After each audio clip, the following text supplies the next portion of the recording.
하나님의 뜻대로 하는 근심은 후회할 것이 없는 구원에 이르게 하는 회개를 이루는 것이요 세상 근심은 사망을 이루는 것이니라. 우리 다 같이 웨스트민스터 소요리 문답 87번 같이 한번 하겠습니다. 제가 문제를 읽고 여러분들이 같이 함께 답을 하도록 하겠습니다. 자, 소요리 문답 문항 87번입니다. 생명에 이르는 회개가 무엇인가? 다 같이 우리 답을 함께 나누겠습니다. 생명에 이르는 회개는 곧 구원 얻은 은혜인데 이로 말미암아 죄인이 자기 죄를 참으로 알고 또 그리스도 안에서 하나님의 긍휼하심을 깨달아 자기 죄를 원통히 여기고 미워함으로 죄에서 떠나 하나님께로 돌아가서 든든하게 결심하고 마음과 힘을 다하여 새로이 순종하는 것이다. 자, 소요리 문답 87번은 회개가 무엇인가에 대해서 우리에게 가르쳐주고 있는 교리입니다. 회개, 돌이키다, 잘못한 것을 돌이켜 자신이 가고 있는 인생의 방향을 바꾸다. 우리 모두가 다 단순히 regret라는 후회, 우리가 과거의 잘못을 반성하는 정도를 회개라고 하는 경우는 없다는 것을 다 아시리라 생각이 됩니다. 자, 완전히 자신이 바뀌어 자신의 잘못을 돌아보아 깨닫고 그것을 바뀌어 방향 전환을 하는 것, 이것을 회개라 라고 성경은 이야기하고 있습니다. 그런데 구원에 이르는 회개 또는 생명에 이르는 회개라는 말을 지금 여기에 쓰고 있습니다. 회개는 무엇을 주는 모양입니다. 이 말 때문에 조금 헷갈릴 수 있는데, 생명에 이르게 하는 것이 회개인가, 생명에 이르면 회개가 되는가 라는 질문을 우리는 하지 않을 수가 없습니다. 왜냐하면 많은 사람들은 돌이키면, 그러니까 회개하게 되면 그 다음에 뭔가가 대가가 있을 것이다 라고 생각해서 그와 같이 회개에 대해서 먼저 촉구하고 그 열매로 생명이나 구원을 말하는 경우가 많이 있기 때문입니다. 이런 사람들을 신학적으로 어떤 파라고 제가 이야기한 적이 있습니다. 혹시 기억이 나신 분? 무슨 주의라고? 예, 감사합니다. 잊어버려 주셔서. 우리는 종종 너무 잘 잊어먹지요. 1650년 파란입니다. 17세기 중반에 칼빈의 애정론을 대항해서 하나님이 택자와 택하지 않는 자를 정한 애정론에 대항해서 그것을 반기를 들기 위해 인간의 의지를 강조한 사람, 알미니우스라는 사람이 있었습니다. 알미니우스주의 또는 알미니우스파라고 표현을 합니다. 사람의 근거한 구원, 사람의 근거되어진 은혜를 굉장히 강조했습니다. 물론 당시에 여러 르네상스 이후에, 한마디로 르네상스는 리커버즈라는 거죠. 인간을 다시 발견하고 돌아가자. 옛날에 헬라의 그 꽃피웠던 플라톤 또는 여러 아리스토텔레스의 철학으로 돌아가자. 너무 중세사회에 다 인간이 하나님에게 모든 걸 빼앗겼다. 다시 되찾아와서 우리 인간의 의지, 도덕, 문화, 예술, 윤리 모든 면에서 꽃피우자라고 하는 이 르네상스의 뒤끝 무렵에 어찌 보면 알미니우스가 이야기하죠. 사람이 위대하다, 사람이 전부다 라고 하는 이 사상, 이것을 더 깊이 들어가면 인본주의라고 그러고, 이것을 개별적으로 나누면 개인주의요, 집단적으로 말하면 공동체주의라고 부르기도 합니다. 어찌됐든 인본주의, 크게 말하면 사람이 최고다라고 하는 이 주의에 사로잡혀 그런 시각으로 성경을 보게 되면 그렇게 이해합니다. 그래서 회개하십시오. 그러면 당신은 구원을 얻습니다. 생명을 얻습니다. 이렇게 말하기 쉽습니다. 그런데 우리는 이렇게 이야기를 해야 됩니다. 구원을 받은 자가, 하나님으로부터 구원을 얻은 자가 두 가지 우리에게 나타나는 열매가 있다라고 제가 가르친 적이 적어도 5번 이상 있습니다. 뭐가 나타나죠? 첫 번째는 잊어주셔서 감사합니다. 또 저로 하여금 가르칠 수 있는 기회를 또 주시는군요. 믿음은 뭐죠? 하나님은 신이시다, 예수 그리스도는 하나님의 아들이다, 이 정도로 말하는 것은 성경은 하나님의 말씀이다, 이런 것을 믿음이라고 말하지 않습니다. 무엇을 참 믿음이라? 참 믿음이라고 말한 것도 적어도 3번 이상 이야기했습니다. 주관적인 고백을 해야 되죠. 하나님은 나의 아버지로 고백하고, 예수님은 나의 구세주로 고백하는 이 고백이 있었을 때, 이 사람은 객관적인 진리를 주관적인 고백으로 해서 참 믿음, 바른 믿음을 갖고 있다. 그래서 구원받은 자는 구원받았네 라고 무엇으로 합니까? 믿음의 고백을 통해서 이 열매를 보고 구원받았음을 알게 됩니다. 첫 번째입니다. 두 번째는 뭐가 나타나요? 회개가 나타납니다. 성령으로 말미암아 물과 성령으로 거듭난 중생된 하나님 나라에 들어간 사람은 믿음과 이 회심이 나타납니다. 회심, 곧 자신의 죄를 깨닫고 하나님의 공의를 인식하여, 그래서 이 죄로부터 돌이키고자 하는 각오와 함께 하나님의 뜻을 향하여 나아가는 자세, 이게 회개인데, 성령께서 임하여 구원받은 사람에게 나타나는 것이다. 그래서 회개는 열매입니다. 저 사람이 구원을 받았구나, 하나님의 성령의 하나님이 들어갔구나 라고 생각하셔야 됩니다. 회개를 하니까 성령이 오셔서 나를 구원했다 라고 착각하시면 곤란합니다. 우리에게서 기인하지 않습니다. 여러분, 아무렇게나 아무 때나 쉽게 회개가 될 수 있을 거라고 생각하십니까? 혹시 지금 한번 회개해 보십시오. 회개가 되나? 하나님의 역사가 있어야, 성령의 역사가 있어야 회개가 이루어집니다. 이것을 자꾸 망각하시면 좀 곤란하게 됩니다. 그래서 생명에 이르는 회개, 구원을 이루는 회개, 이렇게 쓰는 것보다 구원을 얻은 회개, 구원 뒤에 나타납니다. 생명을 얻은 회개라고 보아야 됩니다. 이렇게 질문해 볼 수 있습니다. 회개하지 아니하면 하나님이 우리의 죄를 용서할까요, 안 할까요? 네. 회개를 하지 아니하면 우리 죄가 용서를 받습니까, 안 받습니까? 굉장히 답이 곤란하죠. 생각보다 쉽지 않지요. 여러분, 성령이 나에게 오셨을 때 회개한 사람에게 갑니까?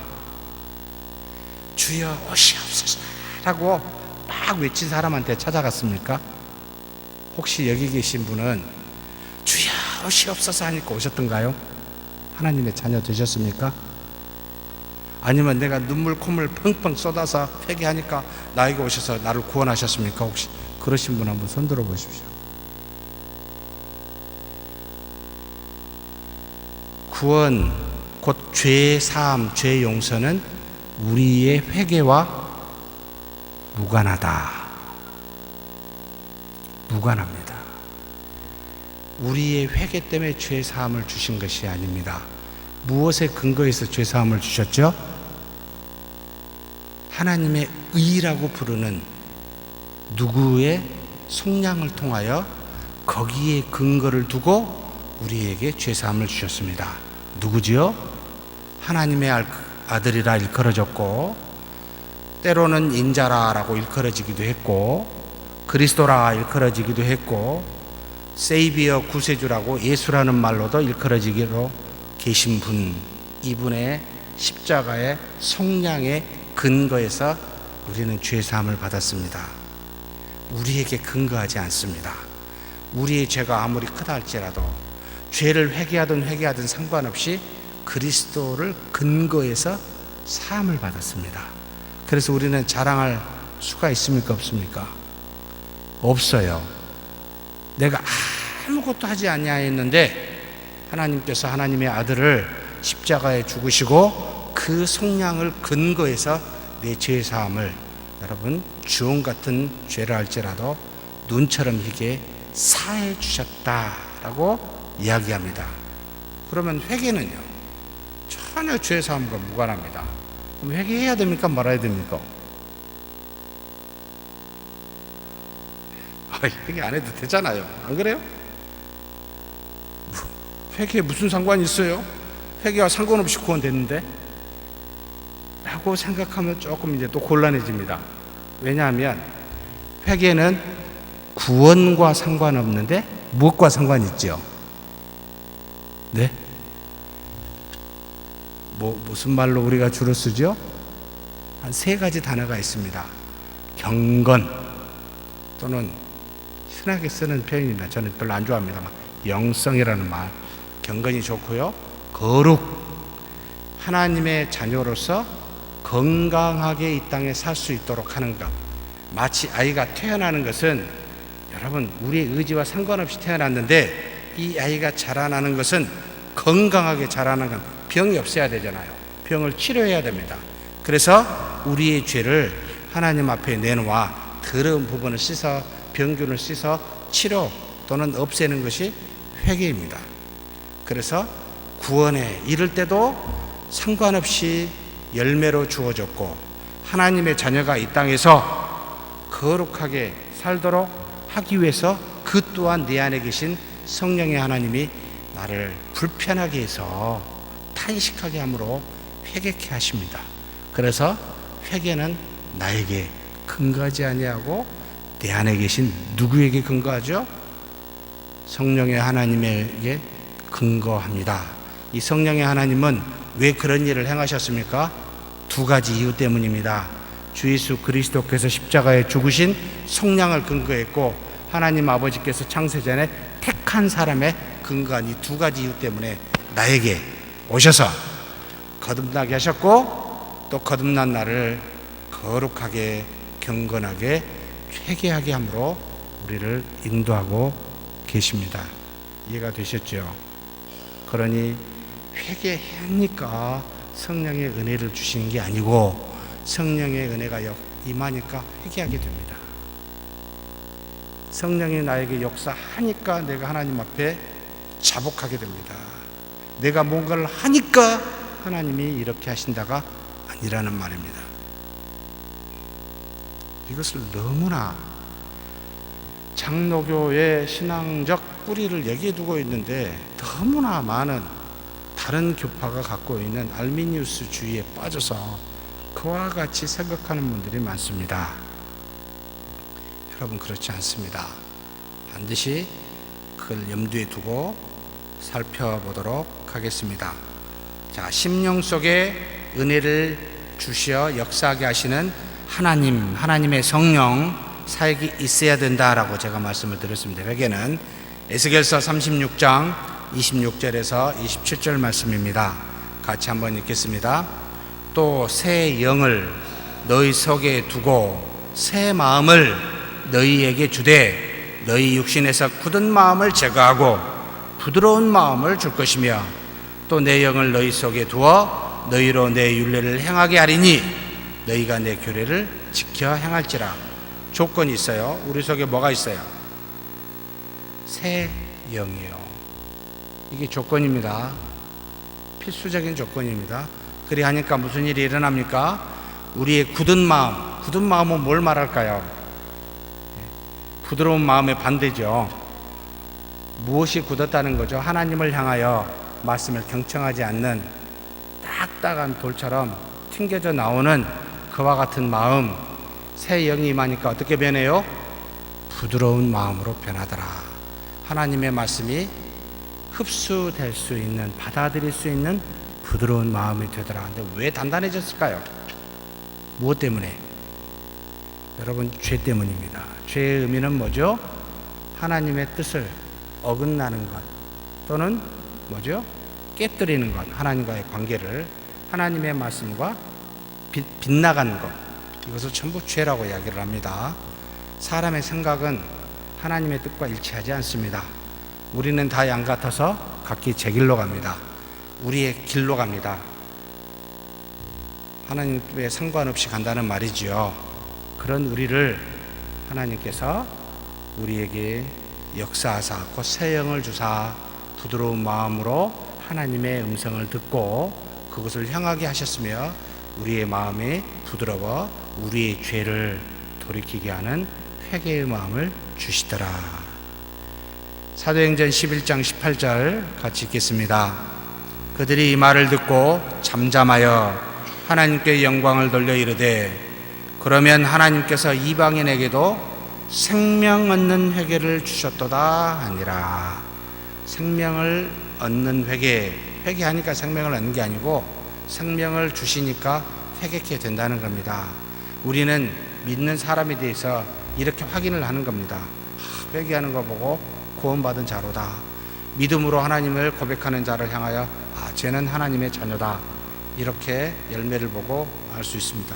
이 두 가지밖에 없습니다. 그럼 이 열매가 안 나타나요?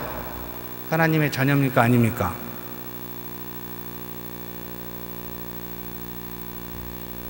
이것도 한 5번 이야기한 것 같습니다.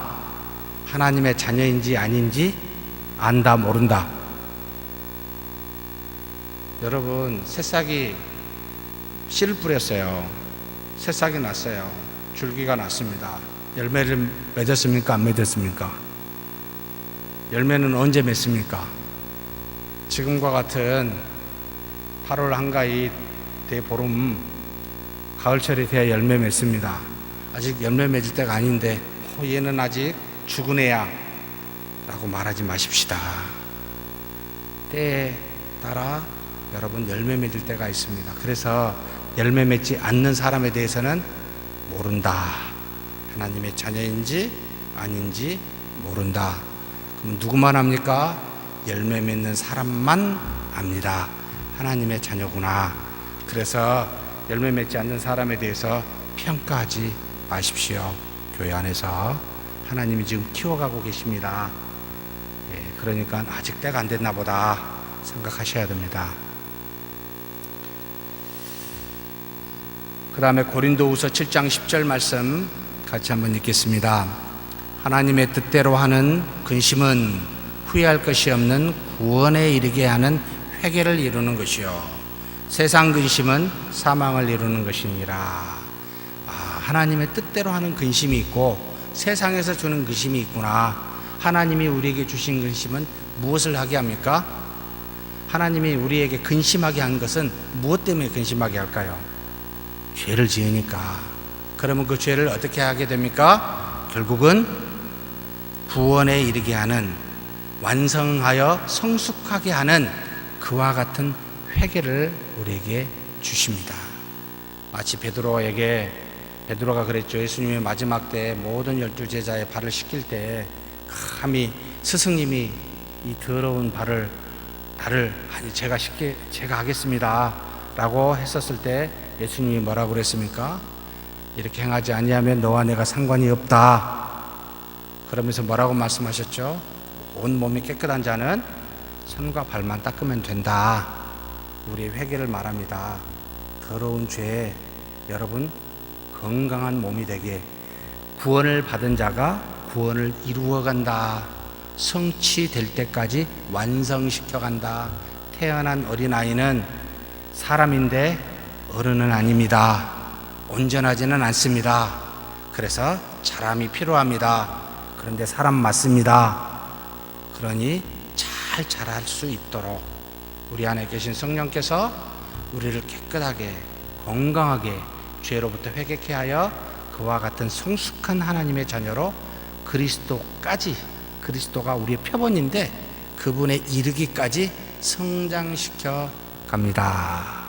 이것이 우리 안에 계신 성령의 하나님이 쉬지 않고 지금도 하고 계신 일입니다. 성화, 거룩하게 되어가게 하는 일입니다. 그러면 우리는 한 가지, 오늘은 어제보다 어떻게 되어 있어야 되겠습니까? 조금 더 그리스도를 닮아 있어야 됩니다.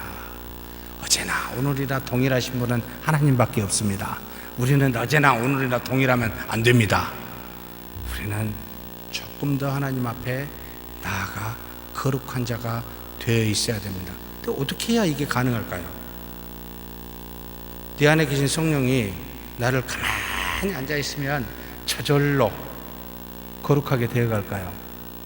우리로 하여금 안에서는 주동한다고 그럽니다. 밖에서 계신 하나님은 간섭한다고 그럽니다. 하나님은 모든 것에 계셔서 우리를 인도하시는데 안에서 성령이 주동해 갑니다. 무엇을 하게 할까요? 디모데전서 4장 5절에 우리를 거룩하게 하는 방식이 딱 두 가지밖에 없습니다. 뭡니까? 말씀과 기도라. 오직 말씀과 기도로 우리를 거룩하게 하십니다.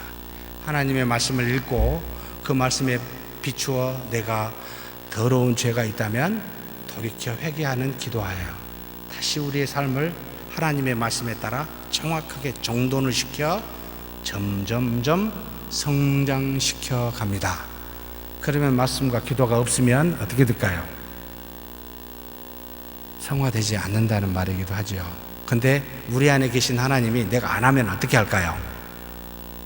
로마서에 나오죠. 그리고 요한복음에도 나옵니다. 하나님이 이런 표현도 썼어요. 못해요, 우리 안에서. 예? 너 품이 너무 따뜻하다. 잠이 너무 잘 온다. 주무시고 계실까요?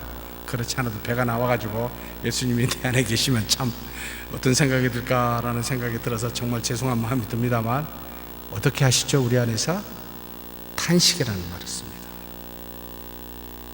하나님이 내 안에서 탄식하십니다. 그러면 내 안에서 탄식하면 나는 내 마음이 편할까요? 불편할까요? 불편합니다. 평안이 없습니다. 그래서 나로 하여금 선과 악이 무엇인지를 깨닫게 하십니다. 자꾸 합니다. 그래서 나로 하여금 말씀을 읽고 하나님 앞에 기도하도록 인도하고 계십니다. 이게 성령의 가장 큰 사역입니다. 중보 사역이라고도 말합니다. 자, 이와 같은 일들이 일어나죠. 자, 그러면 생명에 이르는 회개는 주로 크게 두 가지 형태로 회개의 방향이 정해져 있습니다. 첫 번째는 죄에서 돌이키고 죄를 떨쳐버리도록 하는 일, 회개가. 두 번째는 그것만 갖고는 부족해요. 하나님을 향하게 하는 일이 한꺼번에 이루어지는 것을 회개라라고 말합니다. 죄로부터 돌이켜서 죄를 떨치게 하고 뿐만 아니라 내 인생의 방향을 하나님을 향하여 가도록 정확하게 만들어주는 게 회개다. 이것을 포함해서 회개라고 말합니다. 자, 그렇다면 죄에서 돌이켜 떨쳐버리는 일 네 가지를 합니다. 먼저 우리 자신의 죄를 인식하게 합니다. 죄가 무엇인지를 깨닫게 합니다. 어린아이는 잘 깨닫지 못할 때가 많습니다. 그래서 땡깡 놉니다. 이게 좋은지 안 좋은지, 거리의 음식, 불량식품을 그냥 보기 좋고 맛만 좋으니까 몸에 좋은 걸로 잘 모르면서 땡깡 부리죠. 근데 여러분 지금 혹시 길거리 음식 먹습니까? 어른 중에 조금 그런 사람도 있대요. 우리 집 식구 중에 한 사람이, 두 사람이나 있구나 하면서 꼭 그 사먹는 성인인데도 먹은 애가 있어요. 죄에 대해서 알게 하여 그것을 못하게 안 하게 하는 인식이 먼저 와야 되는데, 사도행전 2장 37절 말씀입니다. 같이 읽겠습니다. 그들이 이 말을 듣고 마음에 찔려 베드로와 다른 사도들에게 물어 이르되 형제들아 우리가 어찌할꼬 하거늘. 베드로가 성령의 놀라운 역사를 오순절날 마가의 다락방에서 경험하고 난 다음에 설교를 합니다. 예수님에 대해서 그리고 자신이 경험한 성령에 대해서 말하니까 사람들이 마음에 찔려 합니다. 자신들의 죄가 무엇인지를, 무고한 하나님의 아들을 죽인 것에 대해서 찔려 합니다.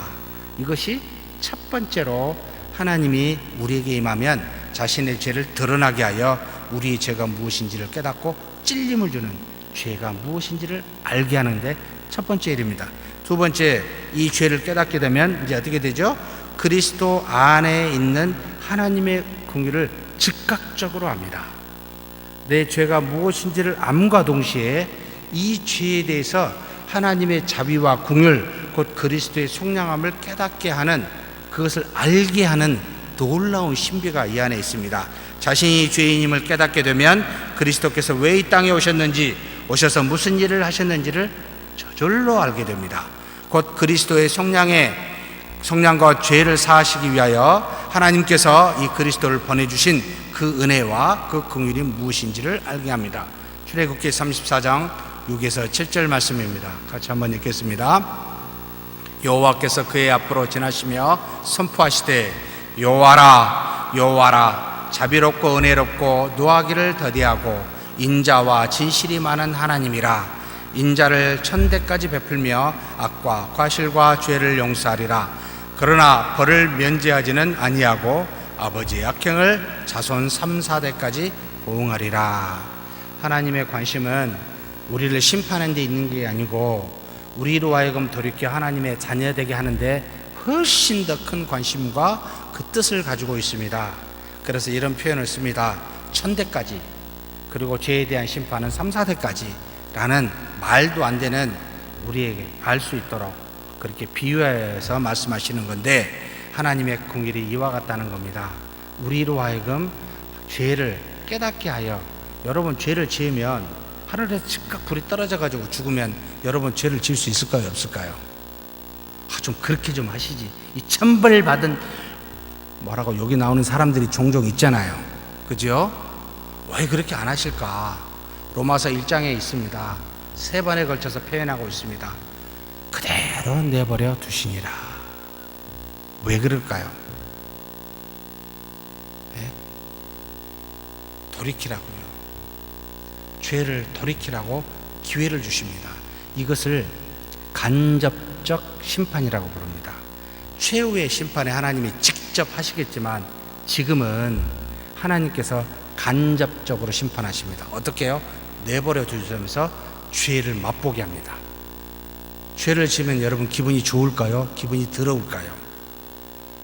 다 아실 텐데 나는 모른 척 시집이 뚝 떼고 혹시 앉아 계시는 분 계신가요? 반드시 죄를 짓고 난 다음에는 즉각적으로 정말 기분이 더럽습니다. 마치 동물 같다는 생각을 하게 합니다. 하나님이 주신 간접적인 징벌입니다. 맛봐보라는 거예요. 여러분 음식 먹으면서 맛을 보잖아요. 이거 맛있네, 맛없네. 죄의 사망의 맛이 무엇인지를 알게 함으로 돌아오라는 겁니다.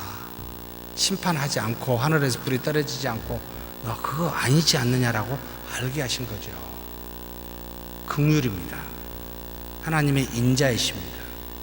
자비라고도 이야기합니다. 여러분 지금은 그래서 은혜의 시대라고 말한 이유는 즉각적 심판을 안 하시고 참고 계시기 때문에 그렇습니다. 그럴 날이 옵니다. 최후의 심판의 날이 와서 다 심판하십니다. 근데 지금은 관용을 베풀고 계십니다. 하나님의 관용을 멸시하지 마십시오. 누누이 말하고 있습니다. 내 말은 한마디도 땅에 떨어뜨리지 아니하고 나는 인자가 아니시니, 인간이 아니시니 시건치 않으신다고. 전부 다 이루어질 거라고. 참 놀랍습니다. 그리고 난 다음에 이렇게 하나님의 긍휼을 깨달으면 어떻게 될까요? 죄에 대해서 어떻게 돼요? 여러분 애통함이 나옵니다. 눈물 콧물 쏟으며 애통하게 됩니다. 그와 동시에 무엇도 생각이 되죠? 하나님의 그 사랑에 대해서 감사가 이루어집니다. 감사했다가 애통했다가 혼자 완전 날립니다. 정신없죠. 죄에 대한 깊은 상처와 함께 그 상처만큼 하나님의 사랑도 그 깊이가 크다는 것을 동시에 알게 됩니다. 죄를 애통하게 되어 있습니다. 시편 6편 6절에서 7절 말씀입니다. 같이 읽겠습니다. 내가 탄식함으로 피곤하여 밤마다 눈물로 내 침상을 띄우며 내 요를 적신하이다. 내 눈이 근심으로 말미암아 쇠하여 내 모든 대적으로 말미암아 어두워졌나이다. 이 시편은 다윗이 밧세바를 범하고 난 다음에 하나님 앞에서 처절하게 통곡한 시라고 알려져 있습니다. 밤새 열을 적시며 하나님 앞에 이 죄에 대해서 통곡하며 간구하고 있는 모습이기도 합니다. 참 하나님의 은혜가 크다라는 생각을 하지 않을 수가 없습니다. 죄를 깨닫게 하고 돌이키게 하시는 하나님이십니다. 이것도 모르면 정말 큰일이죠. 죄를 지음에도 불구하고 죄 지은지도 모르고 있으면 답이 없습니다. 이런 사람을 뭐라고 부르죠? 교만한 자라고 부릅니다. 나는 부족함이 없고 부요하여 아무 답이 없습니다. 이런 사람들은 정말 하나님한테도 답이 없습니다. 그래서 교만한 자는 무엇의 선봉? 교만은 무엇의 선봉요? 패망, 멸망의 선봉이라. 여러분 이런 사람과는 상종하지 마십시오. 하등에 도움이 안 되는 사람들입니다. 자기가 잘났다고 심판하여 남을 정죄하는 사람, 교만한 거죠. 어찌하여 자신의 죄는 보지 아니하고 자신의 들보는 보지 않고 상대의 조그만 가시만 보려고. 여러분 하나님 앞에 서게 되면 우리는 고개를 들 수 있는 사람이 없습니다. 전부 세리와 같이 감히 고개를 들지 못하고 자신의 무릎 사이에 고개를 쳐박고 하나님 앞에 기도할 수밖에 없는 게 여기 있는 저와 여러분의 모습입니다. 이게 은혜로운 모습이에요.